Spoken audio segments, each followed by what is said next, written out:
Hey, good evening, everybody, and welcome to the first edition of A Mummer Story. And I'm joined today by 12-time champion, and this year's champion as well, from South Philly String Band. Welcome to the show, Ryan Mckelvie. Hey, John, how are you, pal? Good. How are you, brother? Good, thank you. So overall, just coming back from the pandemic, how do you thought this year's parade went? I think it went pretty well. I think a lot of the bands, considering the circumstances of finances and everything else, they were pretty well. Everybody was very entertaining. Yeah, I was watching on the on TV. I'm a big Mummers fan, as you know. When we, at work, I always just talk Yeah. about, breaking your stones about giving you guys your next gimmick and stuff like that.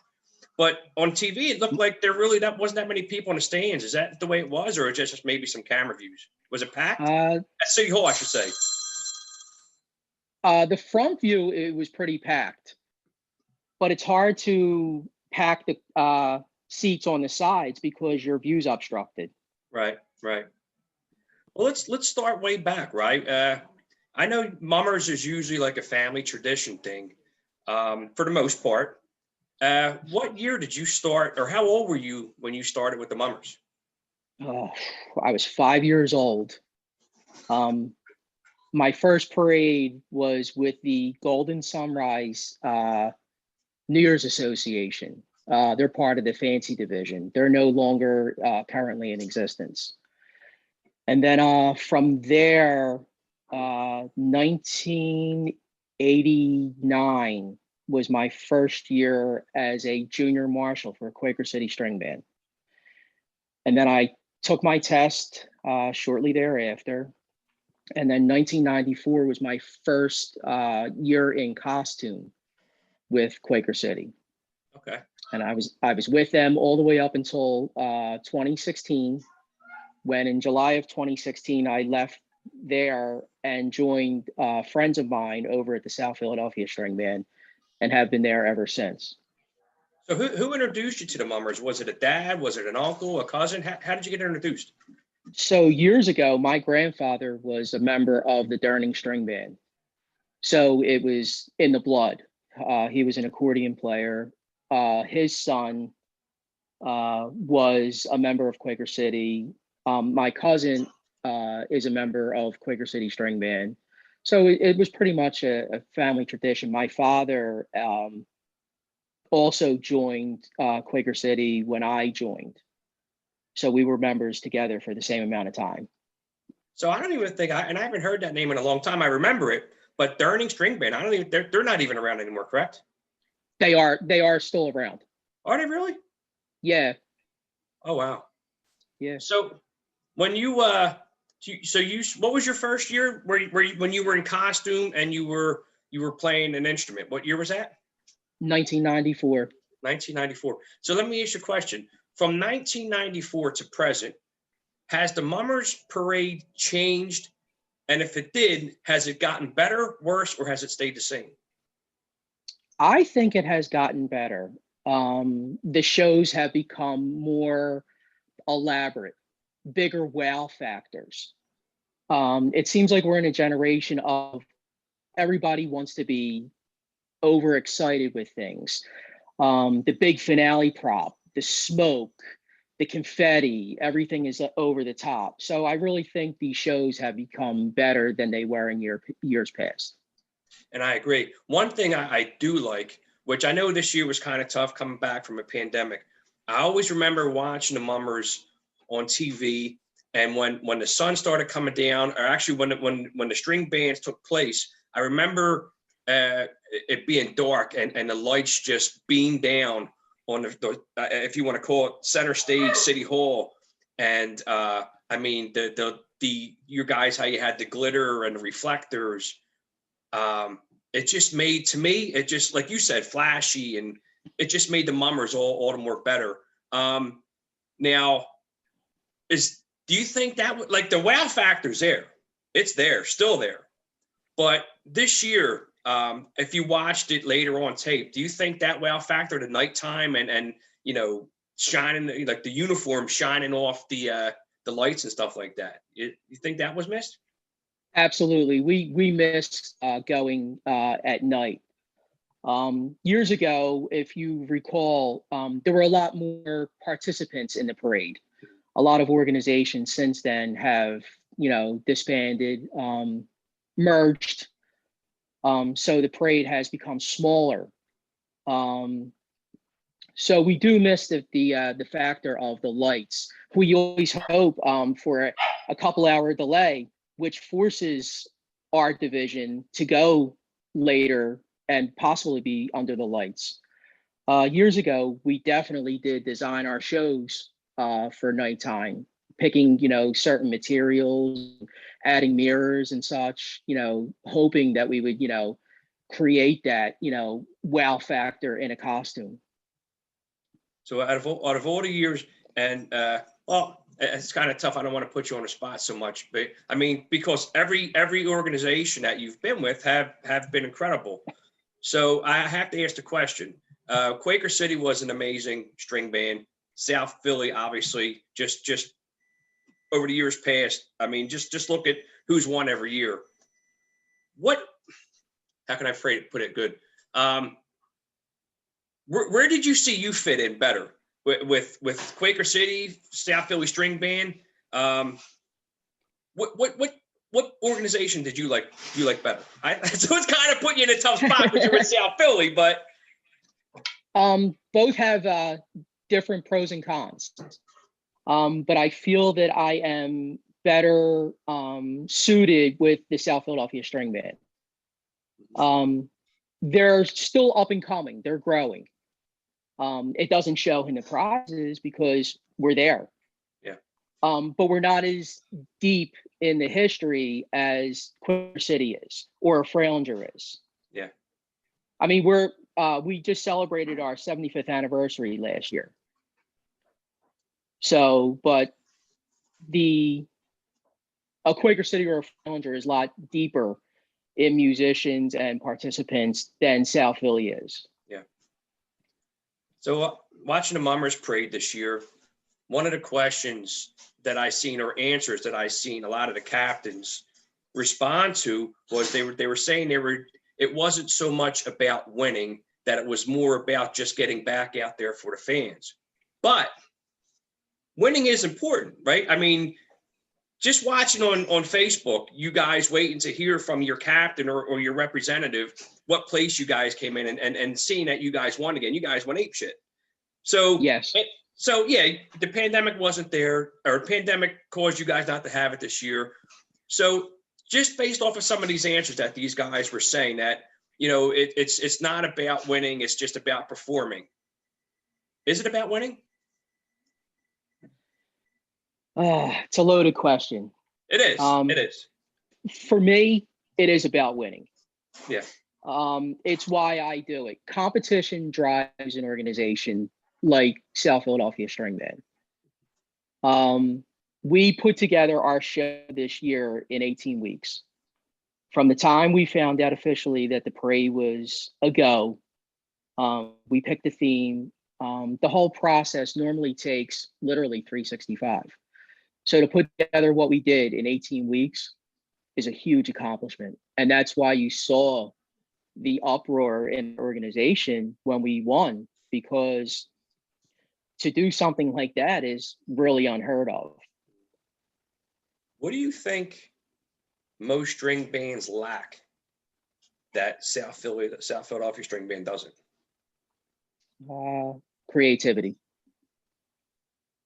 And is that, I mean, listen, I'm not going to lie. Like, you and I have been friends for a long time. And I've seen you guys, whether it was with Quaker City or South Philly, you guys have put on an absolutely amazing show. All the bands have.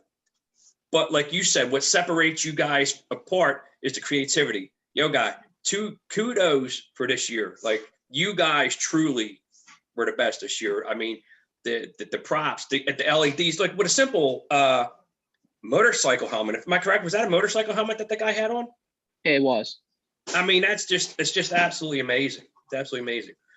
So let me pose this question. Out of all the years you've been a mummer, what was your favorite, I don't know, what do you guys call them? What was your favorite mummer? Performance. Yeah, what was your favorite performance?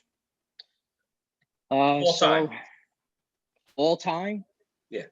For me, last year, well, 2020 was very special. I'm not sure if you're familiar. Three friends of mine in 2019 were killed in a car accident on January 2nd. So to win the following year, doing it as we called it for them, was extremely special. Yeah, it was. It was. And I'm sorry for you guys' loss. Thank you. So, oh God, that gets emotional. Yeah. Yeah. And I didn't even know the guy, but yeah, that was a tough thing for you guys, man. It was. And Mummers it's a family, dude. It's not just like you said, it's 365. And I mean, you're with these guys, every year. Well, you just finished and you said you already had a meeting. You had a meeting lined up already. Yeah. It's crazy. The minute we find out win, lose, or whatever the circumstances, we're right back at it shortly thereafter. It really is a 365, like I said. From picking the theme to sending it to a designer to draw our sketches, to meeting with a costumer, to making sample suits, to having a music arranger put our music together, and then laying out the show as far as the drill goes, and Yeah. and teaching all of it. So let me ask you this question. Has it ever happened to you or any organization that that you guys have a skit and then maybe something happens where like maybe halfway through your training for that skit, has it had to change any? Like, did you ever have to change anything? I'm going to take it a little bit behind the scenes this year, John. Parade was postponed due to rain. We called a drill on January 1st and changed a section of our drill the day before a competition, which took a lot of dedication on the membership's part, and kudos to every performer there to pull off in a short amount of time what we did, and we won doing it. I mean, Mummers Parade. I did a thing. I did a live YouTube and about the Mummers, because there's a lot of people from Philadelphia that they moved out. I did catch it, and it was very good. Yeah, and I did my own little commentating. You know what I Very mean? good. Oh, what do you got there? What do you got there on there? This is the 2020 championship ring. Oh, 2020 or? Yes, the 2021. Wow. So, okay, yeah, because 21 there was no parade. So, wow. Right. That's like your guys' Super Bowl. They look like Super Bowl rings. Yeah, they are pretty big. Wow. That is amazing. Now, is your name engraved in there and everything? It isn't. No. Wow. How much? Let me ask you a question. How much do those rings go for? Probably around. Now, let me. Do you guys purchase that yourself, or is that the club give you for the winnings? No, we purchase it ourselves. Oh wow. Well, let's just keep that personal then. It's nobody needs it. But it's nice to keep. This, like you said earlier, it's a tradition. Yeah. And I hope that it's still around when my son, is old enough and can partake in it, because I would like to march with my son. Are you going to prepare your son for the Mummers? I already am. When's mom going to let him get out there the first time with you? Hopefully soon. Hopefully soon. We'll see. Cool. Well, is there anything that you would like to add to our little sit down today about the Mummers? No, whatever you want to hit me with, go ahead. I think I hit you with all my questions that I had lined up for you. So all right, here goes one I thought about. You're a sax guy, right? I am. Have you always been a saxophone guy? Yes. Okay. So you I started playing. Sorry, I started playing at 8 years old. Oh wow. Yes. So I've been playing for a long time. So now, when you since 8 years old, I'm assuming you played in a band through, like, high school and stuff like that. I did. The moving, your guys are out there. You're playing your thing. You got your music sheet in front of you. You're moving around. You guys are spinning. You're doing your things. Have you ever lost beat? Like, were you always I mean, you've been doing it for a long time. I'm sure you can do it now. But when you first started doing those movements and spinning and dancing and dipping, were you always able to stay in tune, like not miss a beat with the music? You figure the amount of time that we rehearse, it becomes muscle memory. When you get in front of the judges, it's a reaction thing. It happens so fast that sometimes you don't even remember what you actually did in front of the judges. That's how quick it happens. Let me ask you a question. Like playing sports, you like I don't know, whether you play soccer or baseball and you're up for your big game. What's the adrenaline like when you guys are marching up Broad Street or Market Street, however it went, you hit that center stage? Is your blood pumping? Like, are you fine? Like, what goes through you?